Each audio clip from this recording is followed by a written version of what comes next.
Jesse James a bâti un empire sur le chaos. Monster Garage a fait de lui l'un des hommes les plus suivis d'Amérique.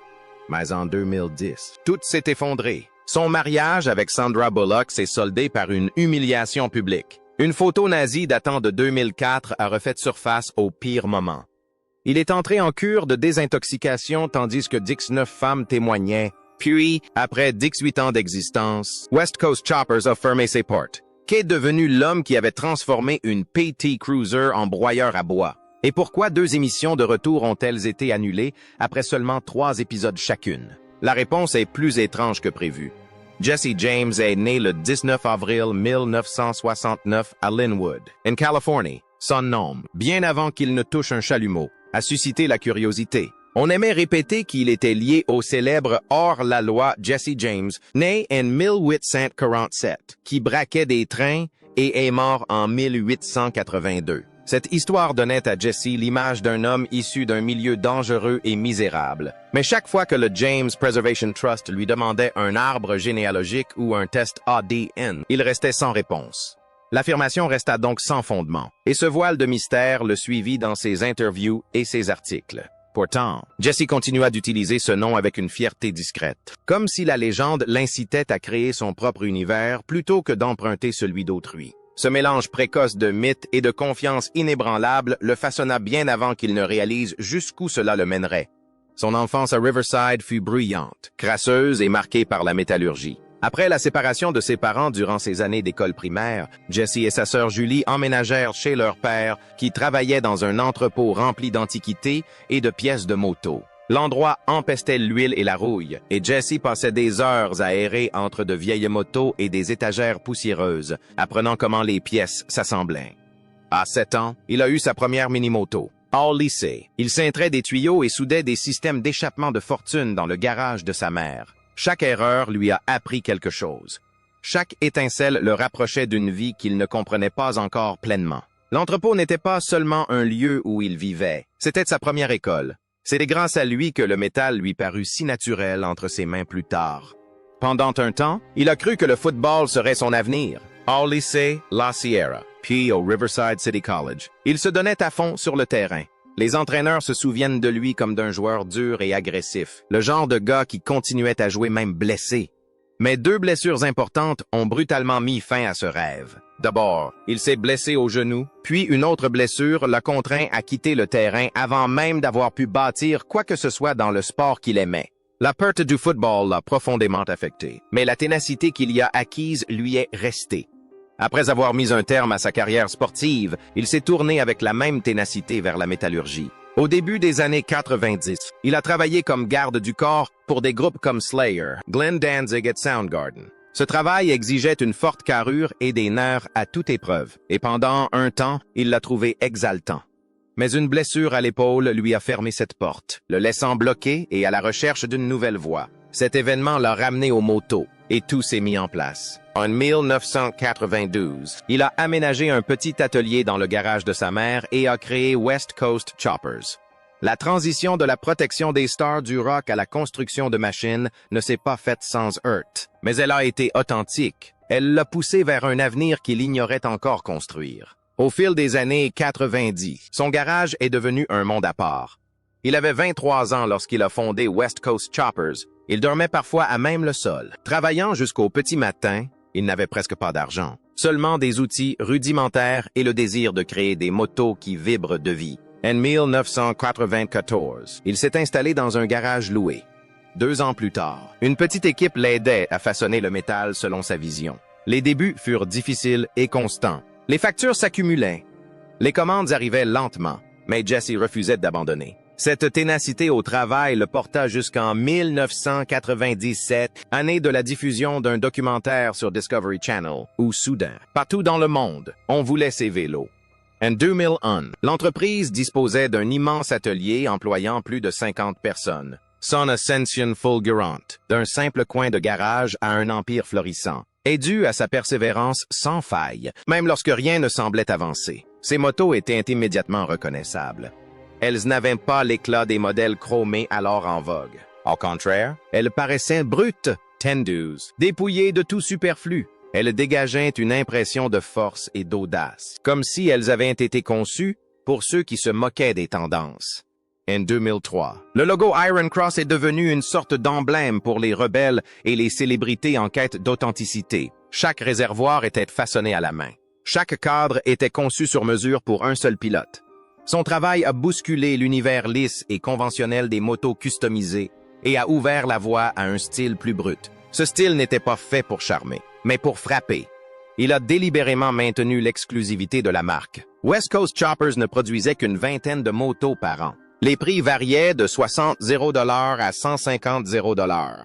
Les clients attendaient des mois avant d'être satisfaits. Jesse était convaincu que la rareté conférait une valeur inestimable, et sa stratégie s'est avérée payante. Dès 2004, l'entreprise générait des millions de dollars de chiffre d'affaires tout en conservant une taille suffisamment réduite pour que Jesse puisse superviser chaque fabrication. La rareté des vélos attisa encore davantage la convoitise. Cela lui permit d'éviter la production de masse et de maintenir son atelier axé sur le travail artisanal plutôt que sur la production industrielle. Rapidement, sa clientèle devint composée de personnalités du monde du spectacle et du sport. Shaquille O'Neal a commandé un vélo sur mesure. Kid Rock exhibait souvent ses montures. Keanu Reeves, Ty Law, Bill Goldberg et d'autres ont fait appel à Jesse car ils recherchaient un vélo à leur image.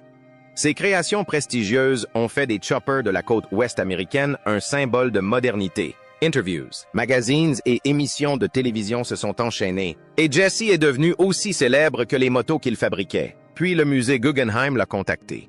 Il voulait exposer ses motos comme des œuvres d'art modernes. Pour la plupart des constructeurs, cela aurait représenté la consécration suprême. Jesse a refusé. Il ne voulait pas que ses motos restent immobiles sous les projecteurs. Il les voulait sur la route, avalant les kilomètres. Ce refus a trouvé un écho aussi bien dans le monde de l'art que dans celui de la moto, renforçant l'image de Jesse comme un électron libre, refusant de se conformer à toute norme. Ce moment a contribué à forger sa légende. Lorsque Discovery Channel a diffusé Motorcycle Mania en 2000, tout a basculé. Jesse ne jouait pas la comédie. Il n'était pas raffiné. C'était un mécanicien désordonné qui essayait de maintenir son atelier à flot tout en menant une vie trépidante. Les gens appréciaient cette authenticité. L'émission a attiré des millions de téléspectateurs et a engendré toute une vague de télé-réalité centrée sur les constructeurs. En 2002, il apparaissait dans Motorcycle Mania 3 aux côtés de Kid Rock. Cette célébrité soudaine l'a propulsé du statut de soudeur dans un petit atelier à celui de star international en seulement quelques années. La même année, l'émission Monster Garage a été lancée. Chaque épisode mettait Jesse et son équipe au défi de transformer des véhicules ordinaires en machines extravagantes en 7 jours. Une PT Cruiser est ainsi devenue une déchiqueteuse à bois. Une Mustang transformée en tondeuse à gazon fonctionnelle. En cas d'échec, Jesse la détruisait devant de la caméra. Explosions, tolls broyés, incendie. Les téléspectateurs étaient captivés. Plus de 2 millions de personnes se branchaient chaque semaine, faisant de l'émission un véritable phénomène culturel. Son tempérament colérique, son perfectionnisme et sa volonté de jeter tout ce qui ne répondait pas à ses exigences rendaient chaque épisode imprévisible.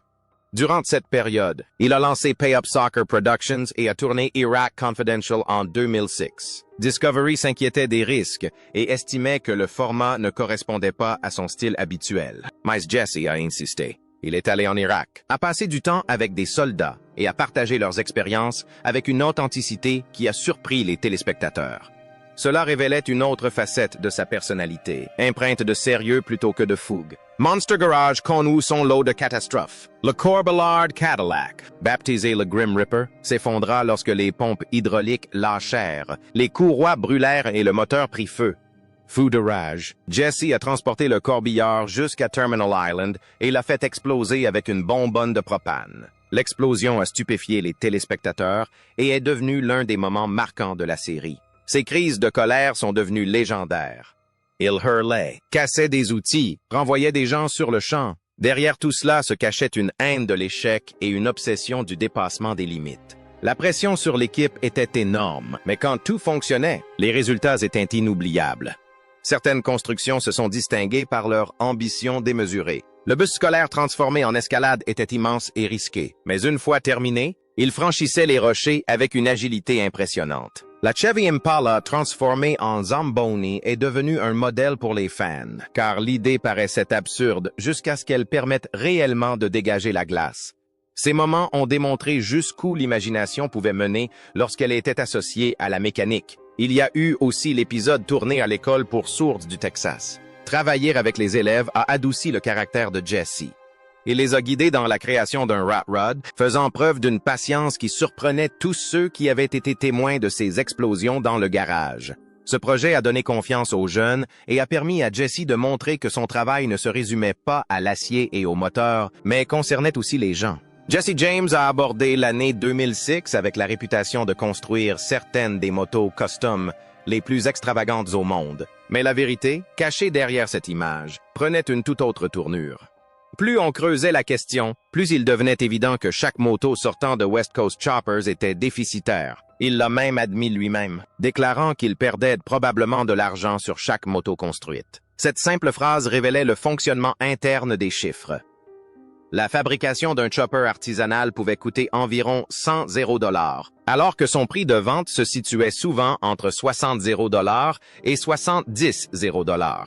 L'atelier a prospéré pendant 18 ans, uniquement grâce aux autres branches de son empire grandissant. Ce qui ressemblait à un commerce de moto était en réalité une machine. Marketing qui a ancré l'identité du chopper de la côte ouest dans les esprits. Même si chaque moto creusait davantage le déficit de l'entreprise, cet étrange équilibre a permis à l'atelier de progresser, tandis que la direction s'effondrait lentement sous le poids des pertes. Le plus surprenant, c'est que Jesse a continué malgré tout à construire, comme si l'art primait sur l'argent. Alors que les motos peinaient à s'autofinancer, un autre phénomène a émergé. D'abord discret, il s'est ensuite transformé en un véritable mouvement d'une ampleur que même Jesse n'avait pas anticipé. Environ 60% des revenus de West Coast Choppers provenaient des produits dérivés et non des motos. Les magasins Walmart à travers le pays vendaient des t-shirts, des baskets et des boucles de ceinture ornées du célèbre logo en forme de croix, et les ventes ont dépassé tout ce que les motos avaient jamais pu générer. À un moment donné, Walmart a écoulé pour 100 millions de dollars de marchandises en seulement 60 jours, toutes liées à des t-shirts vendus à 21,99 $. C'était le véritable moteur de l'entreprise. Les fans adhéraient à l'image rebelle, et chaque t-shirt vendu contribuait à populariser davantage la marque. La gamme de produits dérivés connut un tel succès qu'elle compensa les pertes de la boutique et devint le pilier de tout l'empire. Elle permit de maintenir l'activité et de faire vivre le rêve. Alors que les vêtements s'arrachaient des rayons, un phénomène intéressant se produisit. Le logo et le visage de Jesse se sont transformés en produits concrets. On n'achèterait peut-être jamais de moto customisée, mais on achèterait volontiers l'image imprimée sur des objets du quotidien. Ces logos, inspirés de la croix de Malte et souvent confondus avec la croix de fer, est devenu un symbole reconnu bien au-delà du monde de la moto. Jesse a participé à des émissions comme Monster Garage, et chacune de ses apparitions a contribué à accroître la notoriété de la marque. En 2010, même après la fermeture de l'atelier, la marque a continué de se développer grâce à des accords de licence et des partenariats avec des distributeurs. Le monde a découvert les motos choppers de la côte ouest américaine, mais les revenus provenaient de tous les produits dérivés. Il est vite apparu que Jesse vendait une émotion bien avant de vendre des vélos. Le succès en affaires est rarement sans embûches, et Jesse s'est retrouvé confronté à un procès retentissant qui a levé le voile sur son empire de la mode. Fortune Fashion Industries l'a poursuivi en justice en 2010, l'accusant de les avoir évincés de l'accord avec Walmart et d'avoir débauché des employés clés et des idées. Il réclamait plus de 6 millions de dollars de dommages et intérêts, arguant de leur rôle déterminant dans le succès de la marque. Jesse, quant à lui, affirmait vendre des vêtements de marque bien avant tout partenariat. Après une longue bataille juridique, le jury lui donna raison, estimant que Fortune Fashions n'avait pas droit à cette somme. Toute cette affaire a démontré la puissance qu'avait acquise le secteur de la mode et la lutte acharnée qu'il menait pour en tirer profit. Elle a également révélé comment l'image de hors-la-loi de Jesse se mêlait aux véritables batailles d'influence qui se déroulaient en coulisses. Malgré une notoriété grandissante et des revenus importants, la vie de Jesse était loin d'être facile. Beaucoup connaissaient la vedette de télévision, mais peu voyaient les journées de travail de 16 heures qui lui permettaient de tout gérer. Il soudait tard dans la nuit, gérait ses employés et se retrouvait devant les caméras dès l'aube. Ce rythme effréné lui a permis de surmonter les procès, les contraintes des tournages, les décisions commerciales et les exigences incessantes de son atelier. La pression s'est intensifiée d'année en année jusqu'en 2010, date à laquelle l'atelier a finalement fermé ses portes et Jesse s'est retiré. Le domaine de Long Beach, qui avait jadis incarné son empire, est devenu silencieux. Son déménagement au Texas a été perçu comme une fuite face au chaos, et le contraste entre l'homme à la télévision et celui derrière le masque de soudeur est devenu plus évident. La célébrité n'avait jamais remplacé le dur labeur. Elle ne faisait que le masquer temporairement. Pendant toutes ces années, la vie personnelle de Jesse a oscillé entre calme et tempêtes publiques. Son premier mariage avec Carla James en 1941 est resté quasiment confidentiel. Ils ont été ensemble pendant 11 ans et ont eu 2 enfants, Jesse Jr. et Chandler. Mais le public n'a pratiquement rien su de cette période. Carla a vécu loin des projecteurs, a évité les interviews et a même résidé un temps dans une dépendance de la propriété de Jesse après leur divorce en 2002. Ce silence a fait de ce mariage l'un des aspects les plus mystérieux de sa vie. On aurait presque dit qu'il souhaitait que ce chapitre s'efface une fois sous les feux des projecteurs. Juste après la fin de ce mariage, il s'est engagé dans une autre union qui l'a propulsé dans un monde radicalement différent. En octobre 2002, il épousa Janine Lindemulder, une actrice de film pour adultes réputée pour son tempérament explosif. Leur relation, passionnée et intense, fut tout aussi tumultueuse. Ils divorcèrent en 2004, après la naissance de leur fille, Sunny. La bataille pour la garde de l'enfant qui s'ensuivit fut marquée par des accusations de toxicomanie, d'instabilité comportementale et de négligence. Janine fut accusée de laisser Sunny seule pendant son sommeil, et les tribunaux prirent chaque allégation au sérieux. La situation devint encore plus chaotique lorsque Janine fut incarcérée, pendant 6 mois en prison fédérale, en 2009 pour fraude fiscale. Jesse a alors obtenu la garde exclusive, et le conflit n'a fait que s'envenimer. Après sa libération, Janine a tenté de récupérer la garde, mais la situation a dégénéré. En 2010, son ex-mari, Jeremy Aikman, a déclaré que Jesse l'avait incité à écrire une lettre diffamatoire accusant Janine d'être une mauvaise mère.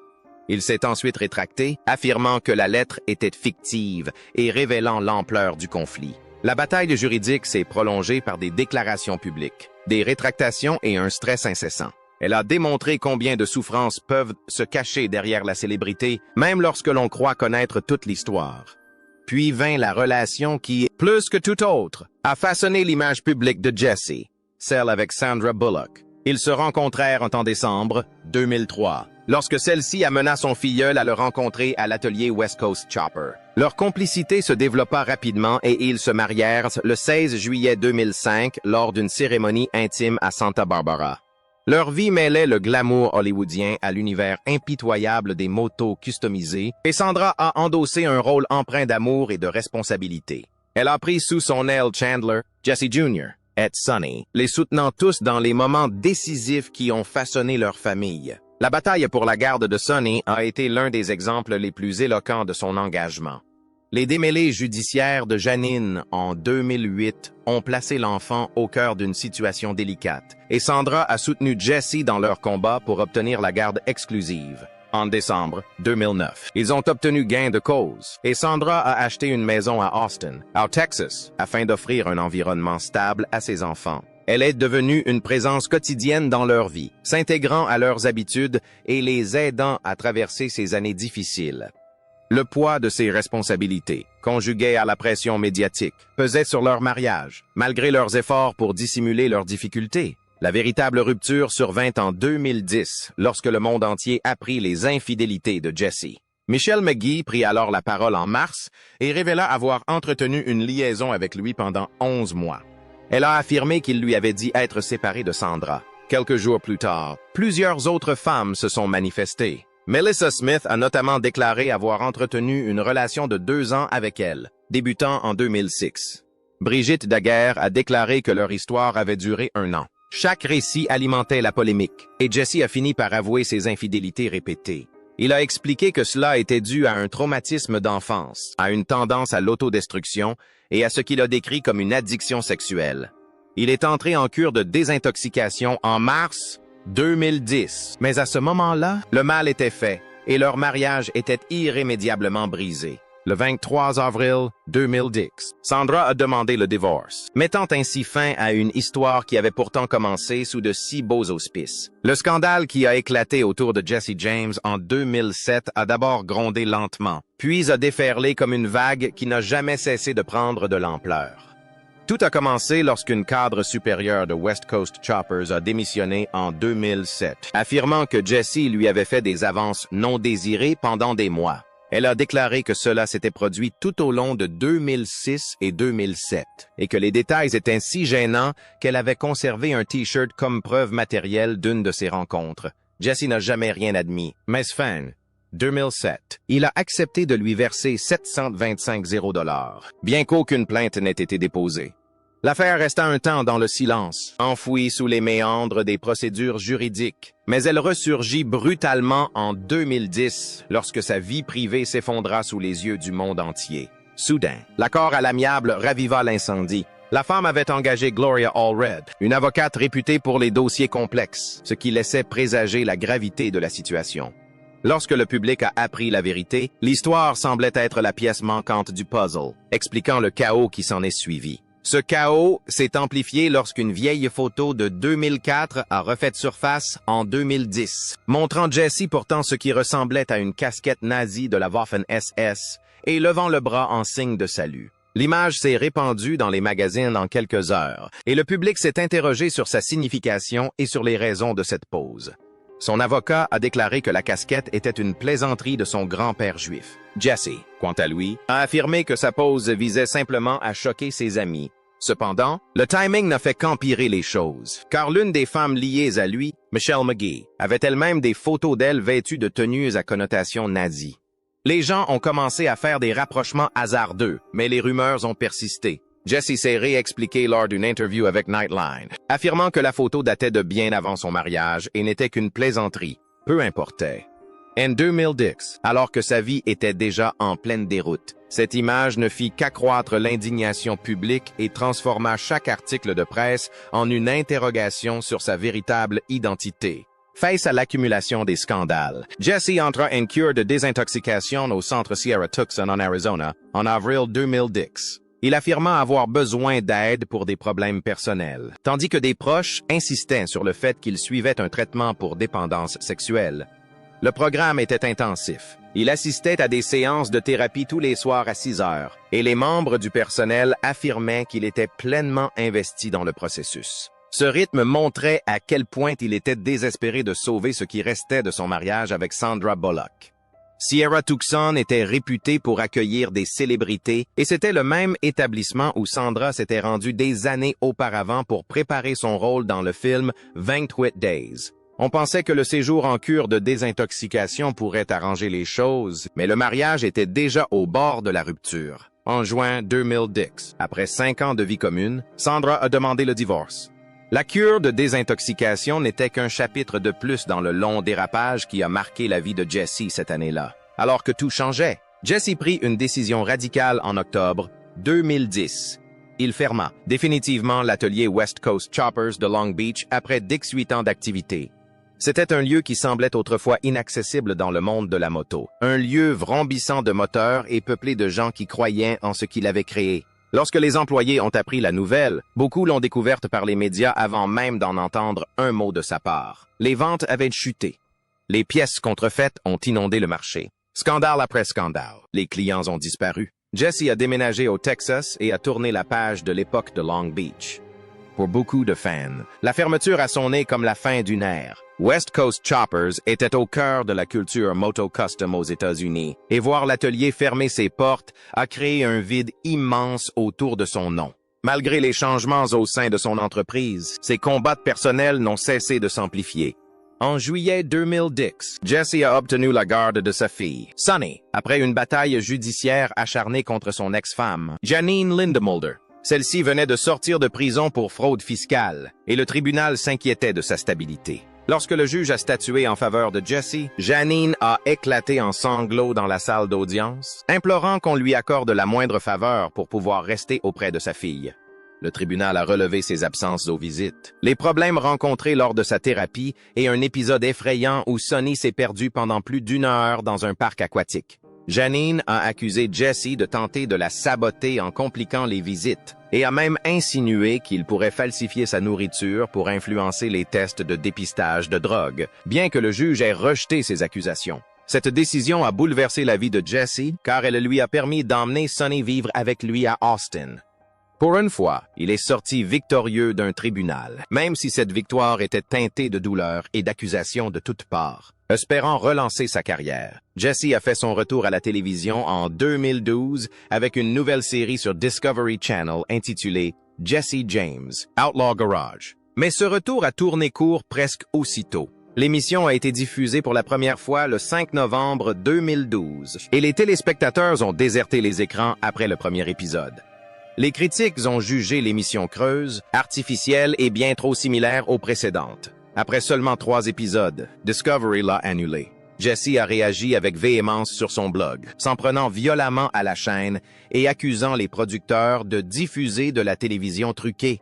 Cette colère n'a fait qu'empirer les choses. Les fans qui l'acclamaient autrefois sentaient désormais l'énergie disparaître, remplacée par l'amertume. Ce fut un coup dur qui a pesé sur le reste de sa carrière, illustrant le chemin parcouru depuis les débuts de Monster Garage.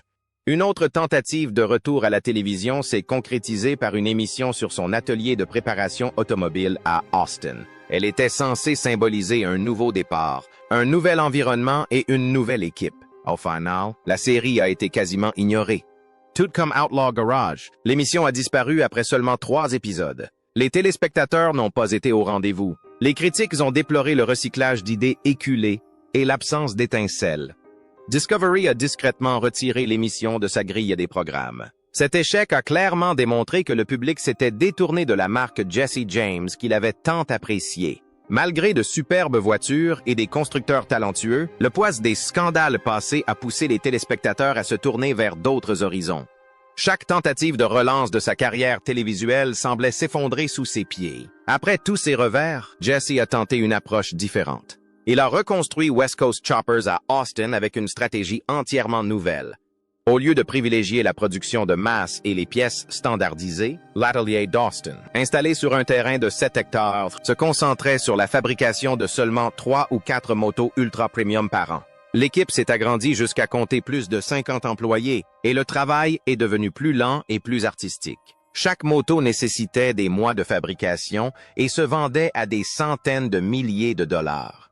Jesse privilégiait la qualité et l'héritage à la vitesse et à la quantité. Il se battait pour retrouver le savoir-faire qui avait fait la renommée de West Coast Choppers. Même si ce nouveau chapitre n'a jamais atteint la popularité fulgurante des années Long Beach, il lui a permis de retrouver une certaine fierté.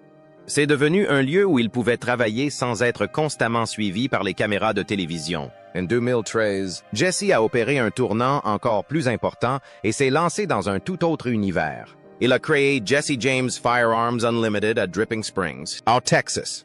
L'événement inaugural, en novembre 2013, a attiré environ 250 personnes venues admirer les premières créations, notamment le pistolet Cisco 1911 et le fusil d'assaut Nomad AR-15. Chaque arme était fabriquée et ajustée à la main, nécessitant jusqu'à 500 heures de travail. Les prix variaient de 85 $0 à plus de 250 $0, selon le modèle.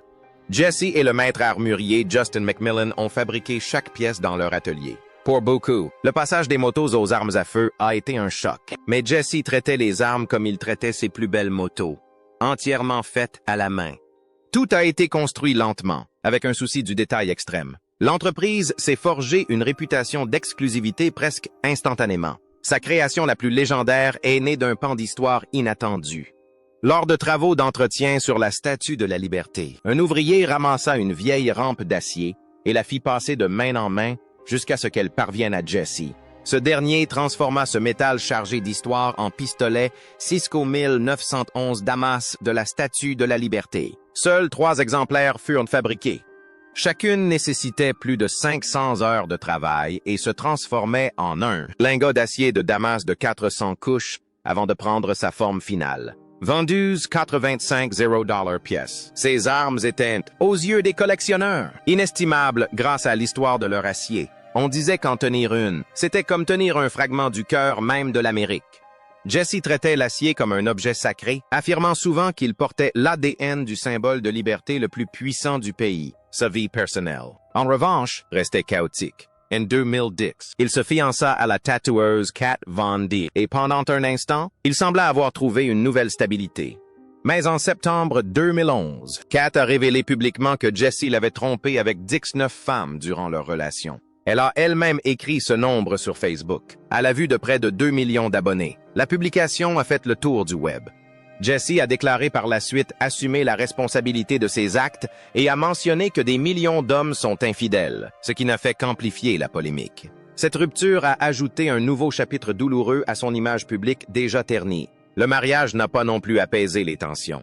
Jesse a épousé la pilote de dragster Alexis DeGioia en 2013, mais leur relation s'est terminée en 2022. Peu après, en juin 2022, il a épousé Bonnie Rotten, et cette relation est devenue encore plus tumultueuse. Bonnie a demandé le divorce à 3 reprises.